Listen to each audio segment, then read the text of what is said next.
Hello, MCU fans! So Thunderbolts has now hit the Disney Plus timeline, meaning it's time to search for even more hints and clues about where it fits into the overall MCU, as well as how it leads into Doomsday. So there will be spoilers for the movie, but as long as you're okay with that, then let's dive right in and see what we can find out.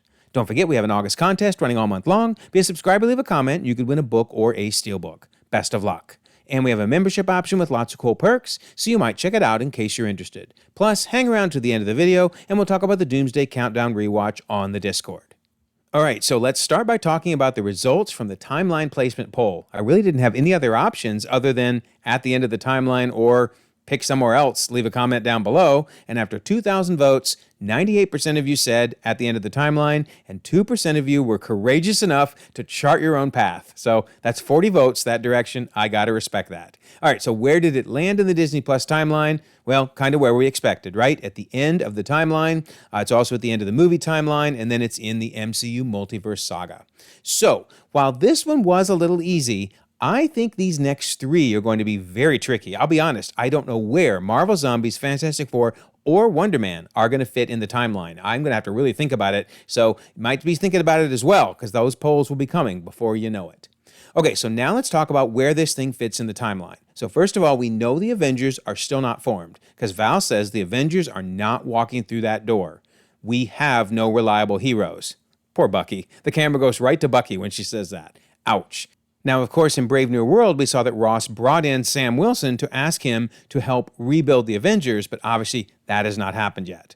And speaking of Brave New World, Val says, and you recall that our last president turned into a bright red superhuman monster who nearly destroyed this city. And of course, she's referring to the Red Hulk with his face that only a mother can love. And in fact, in the Thunderbolts, we see that the Washington Monument is still under repair and reconstruction because, of course, Red Hulk nearly destroyed it. And in Brave New World, we see that Bucky is running for Congress. He mentions he has a campaign fundraiser. He says it's so stupid. And in fact, he's addressed as future Congressman James Buchanan Barnes. So that seems to imply he either won or it's looking really sure that he's going to win.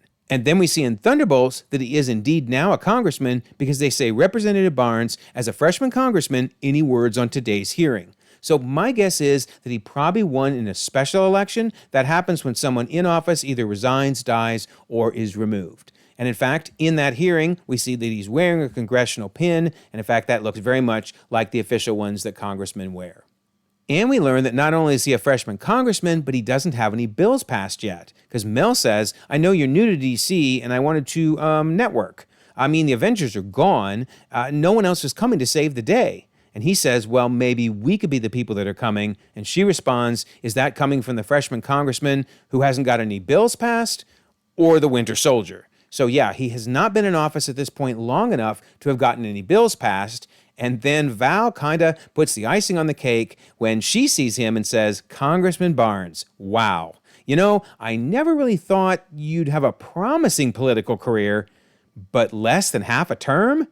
Yikes. So, okay. Congressmen serve 2-year terms, so that means he's been in office less than a year. So this is all fitting really well. He won a special election, and however long he's been in office, he hasn't got any bills passed, and it's less than a year.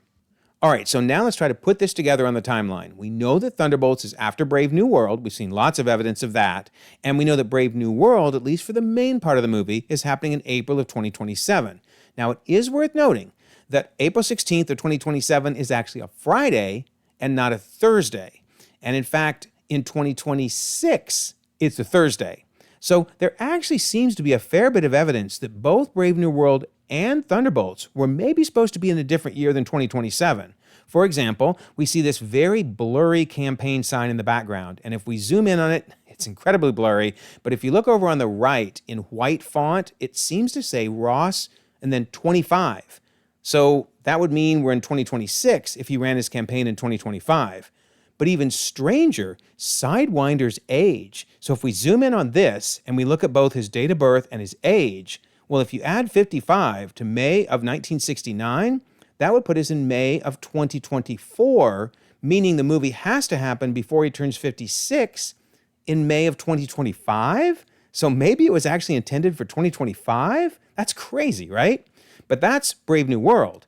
But actually, even Thunderbolts has a misleading date. So if we look at this license plate on Bucky's motorcycle, it has an expiration date of July of 26. And that's interesting because the movie itself was filmed from February to June of 2024. That means they must have intentionally created a prop with an expiration date of 2026. So that seems to imply maybe this movie was supposed to happen a year earlier in the timeline. And I think the culprit to both of these problems, both Brave New World and Thunderbolts, having some of these misleading dates here and there on props, is because of the writer's strike. Remember, everything was delayed a full year. So that probably messed things up. So if we set aside those misleading dates, which honestly you had to zoom way in to read them anyway, then we know that Brave New World is in April of 2027, meaning Thunderbolts is sometime after that. But when? When is it happening? Well, unfortunately, we don't get a specific month, but if you look at the trees in Washington, they look like maybe a fall time frame. In fact, here's another shot, and that definitely looks like fall. The leaves have turned, several have fallen off the trees. Here's another shot at night. Looks like the leaves have turned. Then we go to New York. Once again, we see fall leaves. Here again, we see fall leaves there near the river. Here's another shot over on the left. You can see fall leaves. And even in Malaysia, it looks like it's fall time frame.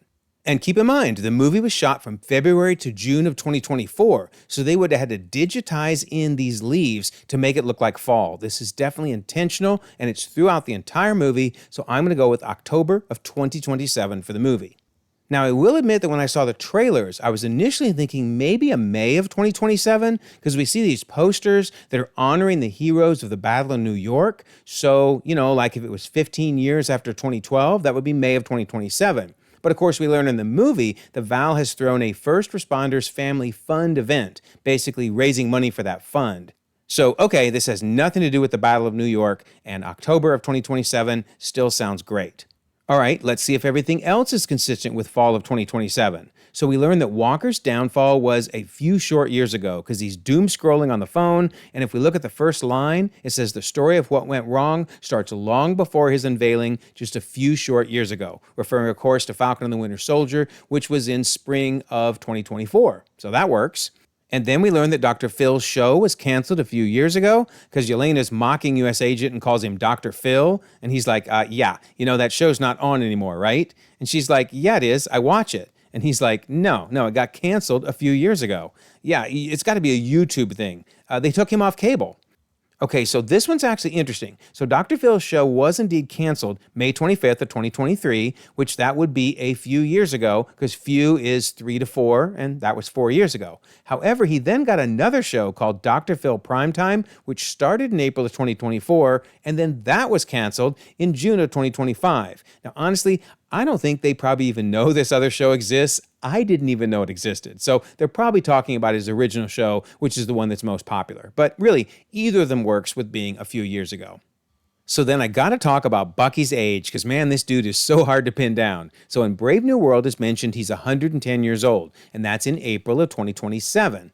Well, in April of 2024, during Falcon and the Winter Soldier, he says he's 106. So it seems like one of those two must be wrong. So let's see if we can figure out what year he was born. Well, actually, in the Winter Soldier movie, we get our answer. He was born in 1917. Well, that's great, because 1917 plus 110 would be 2027. So it seems like we're fine, except we also learn he was born in 1916. So, I don't know, man.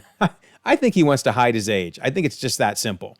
Plus, it seems like he must be counting his blip years in his age, but then he's also counting the years when he was basically frozen on ice by Hydra. So, okay, who knows how old this dude is? In fact, let's make it even more complicated. In Thunderbolts, we learn that he was 90 in May of 2012, because Mel says, I was in high school when the aliens came, referring to the Chitauri, and he says, I was like 90. Okay, well then that would probably mean he was born in 1922 to make that work.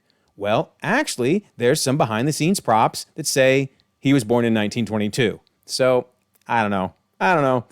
Literally, I think he wants to be a ghost and wants nobody to know how old he is. But let me know your thoughts in the comments. When was this guy born and how old is he? And will we ever officially find out? All right, well, anyway, now we can add Thunderbolts to our timeline. So we need a line coming out of Black Widow for Taskmaster, coming out of Ant-Man and the Wasp for Ghost, Then we can go to the next phase. Of course, we'll have Ghost and Taskmaster coming down the left over there. Then we need a line coming out of Falcon and the Winter Soldier for U.S. Agent, and a line coming out of Hawkeye for Yelena. And then finally, when we get down to Phase 5, we can add in the Thunderbolts. I'm placing in October 2027. Here's all the other folks coming from the earlier phases, so we get all their lines coming in. And then finally, Bucky coming from Captain America: Brave New World. All right, so now let's talk about that post-credit scene, which I think is one of the opening scenes to Doomsday. So we jump 14 months later. What is up with that, right? So if I'm correct that Thunderbolts is in October 2027 and that the post-credit scene is the opening scene for Doomsday, then that places us in December of 2028. And I'm going to bet that Secret Wars is probably also around the December 2028 timeframe, and I just think that's perfect because that means it's been 20 years since the first movie in the MCU, Iron Man, and also 20 years since its release. So Feige loves this type of stuff. I'm just going to bet he's going to make it perfect and make it 20 years. But there's probably also other reasons we jumped 14 months later. So, for example, there's lots of things that need to come out before we get to Doomsday and Secret Wars. Now, I'm not too worried about X-Men 97 Season 2 and Your Friendly Neighborhood Spider-Man Season 2. Those are often different universes. And Marvel Zombies might be a what-if branch, but either way, it does not affect the main sacred timeline in 616. However, these 6 things do need to fit in before we get to Doomsday and Secret Wars. So Wonder Man's coming at the end of the year. I don't know when that's going to be in the timeline, but it might be in that 14-month jump. As for the Punisher special presentation and Daredevil Born Again Season 2, I'm betting those are happening around the time frame of Brave New World in the April 2027 timeframe. But Spider-Man Brand New Day, that's probably happening during the 14-month gap. Vision Quest would make total sense to be during the 14 months. And then I'm still holding out hope that Young Avengers or Champions is going to happen. And I would say that would happen also during the 14-month gap. Plus, there's still 2 dates that Disney had been holding for a Marvel project. And while I think the May 7th, 2027 date is out, the July 23rd, 2027 may still be a mystery project. Fingers crossed. I would love for it to be Doctor Strange 3. So, all right. Now I'm going to talk a little bit about a set photo from Spider-Man Brand New Day. I promise it's not a spoiler. It's just a timeline hint, but I think it's really cool and goes with this theory I've been talking about. And then I'm also going to talk about the Fantastic Four post-credit scene. I'm giving a warning on both of those things in case there's something you don't want to watch. All right, so 3, 2, 1. Okay, so now the Spider-Man 4 set photo. It definitely gives us the timeline hint because notice this sign says work in progress, and if we zoom in, it says anticipated completion December 2027. Now, we don't know how long this building has been under construction, so it's still a real mystery when Brand New Day is happening, but I'm going to bet it's sometime between Thunderbolts and December 2027 timeframe. All right, so now I'm going to talk about the Fantastic Four post-credit scene, in case you don't want to know anything about that if you haven't seen the movie yet, but I'm going to talk about how it ties in with the Thunderbolts. So remember, at the end of Fantastic Four, Sue is reading The Hungry Caterpillar to Franklin, and he seems to really be enjoying it. Then she says, Herbie, have you seen the book Franklin loves? Now, he picks up The Origin of Species, which cracks me up. And she's like, no, not that one. We did that one yesterday. So she goes over to grab another book, and she says, we're going to go for something a little more fun today. But then she realizes they aren't alone. So she powers up, and sure enough, when she looks around the corner, she sees Dr. Doom with his mask off and Franklin touching his face. Maybe Franklin is actually healing his scars, or maybe he's just fascinated by the scars on Doom's face. So we don't know what happens after this, but my guess is Dr. Doom kidnaps Franklin. I'm going to bet he's not there for a social call. Let me know your thoughts on that.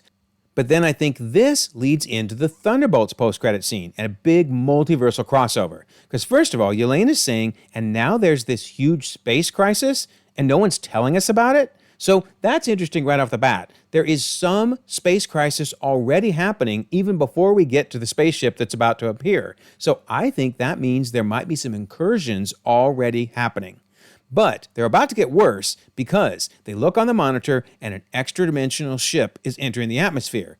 Now, the very fact that the computer recognizes this to be an extra-dimensional ship means that they must be aware of different universes. Maybe they're even aware of the multiverse at this point. Anyway, I love that U.S. agent's like, hey, that's a cool ship. But of course, that cool ship barrel rolls over, and we can see the Fantastic Four logo. And I know it's been talked about many times, but this doesn't even seem to be the same ship we saw during the main part of the Fantastic Four, because it had 3 fins, and this one has 4. Now, that might simply be the fact that there's a 4-year jump before we get to the post-credit scene of Fantastic Four, and in the 4 years, they've changed their ship. But the question is, who is on this ship? I think, my theory, is that's the Fantastic Four. They're coming over to 616 for help. They want to find Dr. Doom, and they don't know where he's gone. All right, so that definitely raises the question of how do they seem to know about the multiverse? Well, I'm wondering if maybe Sam shared what the leader talked about. Remember, the leader said, "Do you think this is the only world?" We'll see what happens when you have to protect this place from the others. Now, while the post-credit scene ended at that point, I'm sure Sam was like, "Dude, what are you talking about? Who are these others?" And perhaps the leader walked him through what we've all seen, which is, well, remember the events of No Way Home and Multiverse of Madness. Those were crazy, right? That was clearly the multiverse colliding with our universe. Plus, the leader has access to government intel. I'm sure he's aware of what happened to Monica Rambeau being sucked into the X-Men universe. And loose lips sink ships, right? Scott Lang talks about everything. So I'm sure his encounter with Kang is part of the government record. So yeah, it would make total sense the leader would be aware about the multiverse and probably clued folks in, and that's how the computer knew the Fantastic Four ship was from a different universe. Then, on the other hand, how did it get to 616? Well, I think it's pretty clear that Reed Richards has learned about the multiverse. I mean, his chalkboard, I've talked about this extensively in the Fantastic Four breakdowns. It has all kinds of discussion about the multiverse on there. It talks about parallel universes and more. So, okay, that's how everybody's come to meet each other. Now, let's talk about how 828 and 616 seem to be synced with each other from a timeline standpoint. So, you can watch my Fantastic Four breakdown video if you want to know the timeline, but this is roughly when the movie takes place. So that means when the Fantastic Four left their universe in July of 1969, they showed up in 616 in December of 2028. And then if you back it up, you can kind of see what was happening in the main MCU at the same time things were happening in 828. Now, why do I say I think these are synced? Well, that's because this jump from 1969 to 2028 is not time travel. Matt Shakman himself said that. He says in their version of the world, the Fantastic Four, they're in the 1960s. But different universes are of different ages, right? And so when they cross over, they won't be time traveling. Okay, so the two universes are in sync and you can jump back and forth. And that means if someone leaves 616 to go to the Fantastic Four's universe, they'll be back in the 60s. In fact, speaking of that, Kevin Feige himself gave us a really important tease. So back in July 25th, he was asked by Marvel.com that the Fantastic Four directly leads into Avengers Doomsday. Can you tell us how the Fantastic Four will fit in with the Avengers and the X-Men? And he says, that's always fun. The fun of an Avengers movie is introducing people to each other and seeing how very different personalities get along. In the case of a movie that involves the threat of worlds literally colliding, it's fun to see them visit each other's homes. So with the Baxter Building set, let's say it had 4 or 5 people in it at most during the Fantastic Four movie, well, it's got a heck of a lot more people in it in Doomsday, and it's a thrill to see that interaction. It's surreal to me, who's been around for 25 years. So yeah, this is like a dream come true for Feige to have the Fantastic Four and the Avengers and everybody meeting, but the point he's saying there is that means several folks are going to go and visit the Fantastic Four's universe, and we know they're going to be visiting the X-Men universe as well. In fact, we've been told that there are 5 key teams: the Avengers, the Wakandans, the Fantastic Four, the New Avengers, aka Thunderbolts, and the X-Men. And in fact, if you look at this X-Men team of everybody that's been either announced or characters that we've seen during Deadpool and Wolverine, my word, that is a stacked team. And they may also add in Storm and Jean Grey, who haven't been officially announced yet. And oh my goodness, that's going to be some fun battles between the Avengers and the X-Men and the Fantastic Four. Cannot wait to see those throwdowns. And remember, as I've talked about many, many times, I think Loki's tree is 616 and these other universes are separate. And that's how we get the incursions. So when they're jumping back and forth, they're literally leaving Loki's tree and going to these other universes. And for those that still aren't convinced, I will point out Screen Crush just dropped a video that talks about the very thing I've been saying for a couple years now, which is that Loki's tree is just 616 and these other universes are separate. So check that video out. It's a short video, but it's really informative and goes along with everything I've been saying. So yeah, I am so excited for Doomsday. Going to be so much fun, right? So what do you think? What do you think about the timeline placement for the Thunderbolts? And what do you think about the way it and Fantastic Four are setting up Doomsday? Leave your comments, leave your feedback. You know I love to read and respond to everything. Also, don't forget, we have the August contest. Be a subscriber, leave a comment, win a book or a steelbook. And there's the membership option in case you're interested in that. And I always love to mention the Discord. Here we are in the Marvel Timeline section, talking about how everything fits together. We'd love to have you be part of that discussion. And I promised I would talk about the Doomsday Countdown rewatch on the Discord. Every day listed here, there's a different show or movie that we'll be watching leading up to the December 18, 2026 release of Doomsday. So we have 2,300 members across the globe, conversations 24/7, and I'll leave a pinned comment so you can join. Also, if you don't mind, like this video, subscribe if you haven't already. You can check out more content, and we'll all continue to enjoy the ever-growing, the ever-changing Marvel Cinematic Universe.